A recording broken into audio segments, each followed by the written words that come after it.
आप देख रहे हैं परिपाटी न्यूज़। परिपाटी न्यूज़ में आप सभी का स्वागत। मैं जिला ब्यूरो चीफ अफजल जिला संभल, और आज हम पहुँचे हैं संभल MIM के जिला अध्यक्ष असद अब्दुल्ला साहब के आवास पर। इनसे कुछ चर्चा करेंगे। सबसे पहले अध्यक्ष जी, हमारे चैनल में आपको स्वागत। बहुत बहुत शुक्रिया भाई।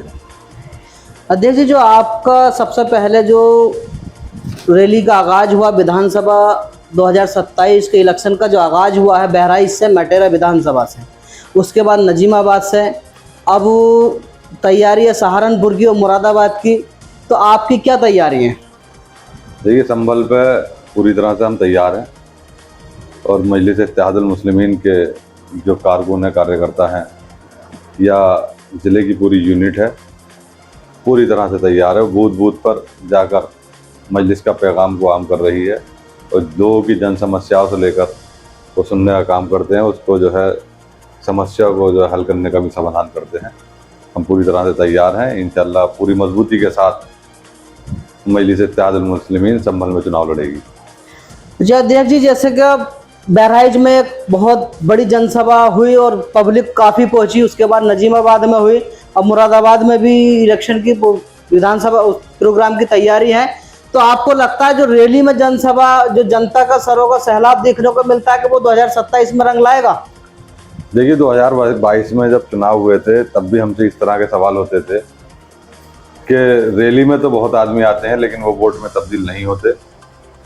तो मैंने उस वक्त भी कहा था कि 2022 में जो है एक सुनामी थी समाजवादी को लेकर, और ख़ासकर मुसलमानों में ये था किसी तरह से भी हम वोट करें जिससे भारतीय जनता पार्टी जो है ताकत में ना आए, इक़्तिदार में ना आए।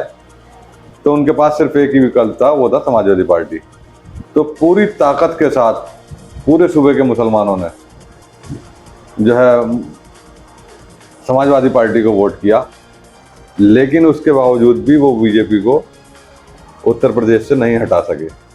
तो अपनी ताकत का पूरा इस्तेमाल जो है मुसलमानों ने कर देख लिया।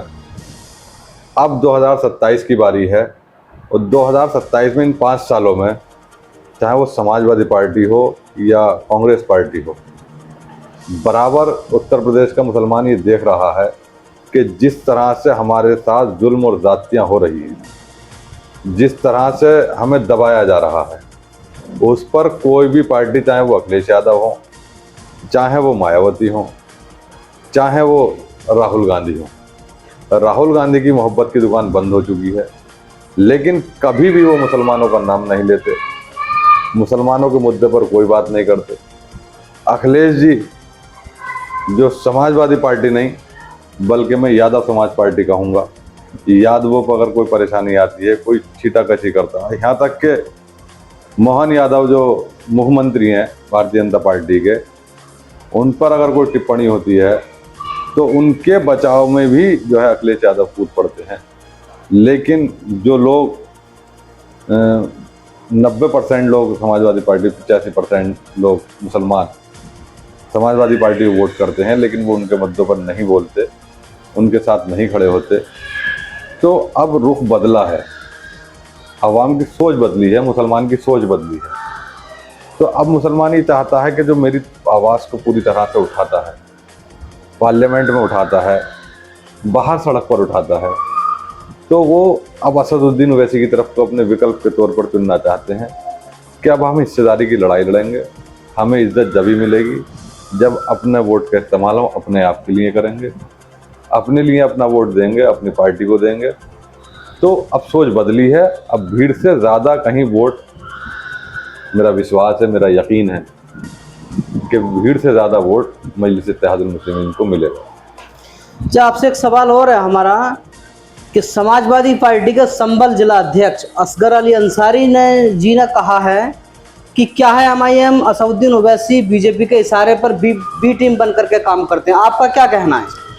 देखिए, समाजवादी के लोगों को इसके अलावा उनके पास कोई चारा नहीं है। सिर्फ वो एक बात कह देते हैं कि असदुद्दीन ओवैसी बीजेपी की बी टीम।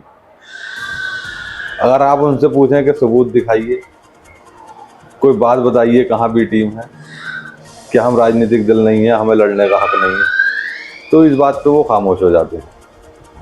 अब इसके अलावा उनके पास कोई विकल्प नहीं है कि सिर्फ एक बात कह देना कि वो बी टीम है। अगर असदुद्दीन ओवैसी बीजेपी की बी टीम है वो आरएसएस का कहीं साथ देते हैं। तो आप बताइए, अभी दिल्ली के अंदर एक मीटिंग होने जा रही है जिसमें अरशद मदनी, महमूद मदनी साहब, दीगर उलमा, और जिसमें इमरान प्रतापगढ़ी और इमरान मसूद जो है, तो उसमें एक बैरिस्टर असदुद्दीन ओवैसी भी हैं।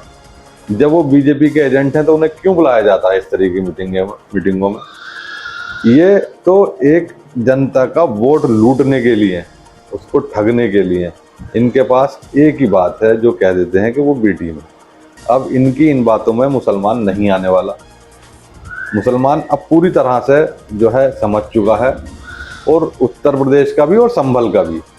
संभल में 35 साल से एक ही बात पे वोट दिया जा रहा है कि समाजवादी समाजवादी।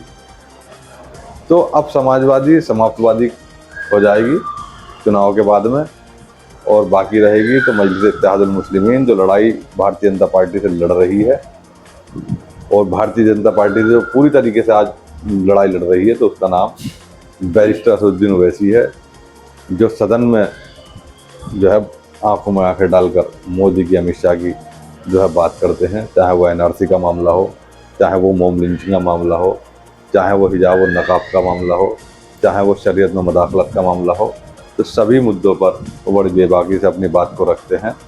तो अभी समाजवादी की लहर जो थी कहर में बदल गई है। अब जो अपनी पार्टी को मुसलमान यहाँ चुनेगा तो बैरिस्टर असदुद्दीन ओवैसी को चुनेगा।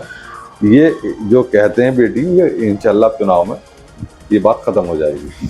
जब सपा जिला अध्यक्ष जो संभल, उन्होंने एक बयान और दिया था कि जिसको मटेरा विधानसभा से टिकट का ऐलान किया गया है, मैं उनको नेता ही नहीं मानता। तो आप क्या कहना चाहिए? देखिए, व्यक्तिगत टिप्पणी करना कि मैं उनको नेता ही नहीं मानता, अगर वो ये कह दें कि मैं असगर अली को नहीं जानता, ये चुनाव तय कर देगा। शौकत अली साहब जो प्रदेश अध्यक्ष हैं, वो आज से नहीं 10 से 15 सालों से मजलिस इत्तेहादुल मुस्लिमीन के लिए सड़क पर, गलियों में घूम घूम कर जो है काम करते हैं पूरे उत्तर प्रदेश के अंदर, और मजलूमों की आवाज़ को उठाते हैं, पूरे उत्तर प्रदेश के अंदर उठाते हैं। ये इस तरह की बातें करना, ये उनकी व्यक्तिगत सोच है, या मैं नहीं मानता इस तरह की बातें उन्हें करनी चाहिए। एक बड़ा चेहरा है, बड़ा नाम है शौकत अली साहब। अच्छा, एक सवाल और है आपसे, क्योंकि समाजवादी पार्टी के 7 बार के विधायक और सत्ता में कैबिनेट मंत्री भी रहे हैं, आपका जो कैंडिडेट लड़ेगा, क्या 7 बार के विधायक को आपका कैंडिडेट जो भी हो वो मात दे सकता है?